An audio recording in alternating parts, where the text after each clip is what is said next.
നമ്മൾ എന്തെങ്കിലും ചെയ്യാൻ ആഗ്രഹിക്കുന്നുവെങ്കിൽ എത്രയും പെട്ടെന്ന് ചെയ്തു തുടങ്ങുക. കാരണം ചില ആളുകളെ നമ്മൾ കണ്ടിട്ടുണ്ട്, ഇന്ന് വളരെ ആവേശത്തോടെ സംസാരിച്ചിട്ടും ചെയ്തു തുടങ്ങാൻ സമയമാകുമ്പോൾ അല്ലെങ്കിൽ വേണ്ട നാളെ ആവട്ടെ എന്ന് പറയുന്ന ആളുകളുണ്ട്. നമ്മളെ ജഗതി ശ്രീമാരൊക്കെ പറയുന്നത് പോലെ നമ്മൾ നാളേക്ക് വേണ്ടിയിട്ടോ അടുത്ത മാസത്തിന് വേണ്ടിയിട്ടോ അല്ലെങ്കിൽ നമ്മൾ എല്ലാ പ്രശ്നങ്ങളും തീർന്നിട്ട് ചെയ്യാമെന്നൊക്കെ പറയുന്നത് ശുദ്ധ മണ്ടത്തരമാണ്.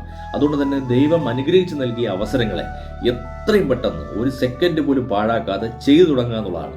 എങ്കിൽ മാത്രമാണ് എല്ലാ അനുഗ്രഹങ്ങളും ആ മേഖലയ്ക്ക് വേണ്ടിയിട്ട് നമ്മളിൽ വന്ന് ചേരത്തുള്ളൂ. അതുകൊണ്ട് എന്തെങ്കിലും ചെയ്യാൻ ആത്മാർത്ഥമായി ആഗ്രഹിക്കുന്നുവെങ്കിൽ ഒരു നിമിഷം പോലും പാഴാക്കാതെ എത്രയും പെട്ടെന്ന് ചെയ്തു തുടങ്ങുക. എല്ലാവരും പറയാറുണ്ട് വിജയത്തിന് വേണ്ടി കാത്തിരിക്കുന്നതിന് കുഴപ്പമൊന്നുമില്ല. പക്ഷേ പരിശ്രമത്തിന് വേണ്ടിയിട്ട് നിങ്ങൾ കാത്തിരിക്കരുത്. കാരണം ദൈവം അനുഗ്രഹിച്ച് നൽകിയ ഈ അവസരത്തെ ഒരു രീതിയിലും നമ്മൾ എന്ത് ചെയ്യരുത്, പരീക്ഷണ വസ്തുവാക്കി മാറ്റരുത്. അതുകൊണ്ട് തന്നെ കയ്യിൽ കിട്ടിയ അവസരം എന്തു തന്നെയായാലും അതിനെ എത്രയും പെട്ടെന്ന് ചെയ്തു തുടങ്ങാൻ വേണ്ടിയിട്ട് തയ്യാറാവുക.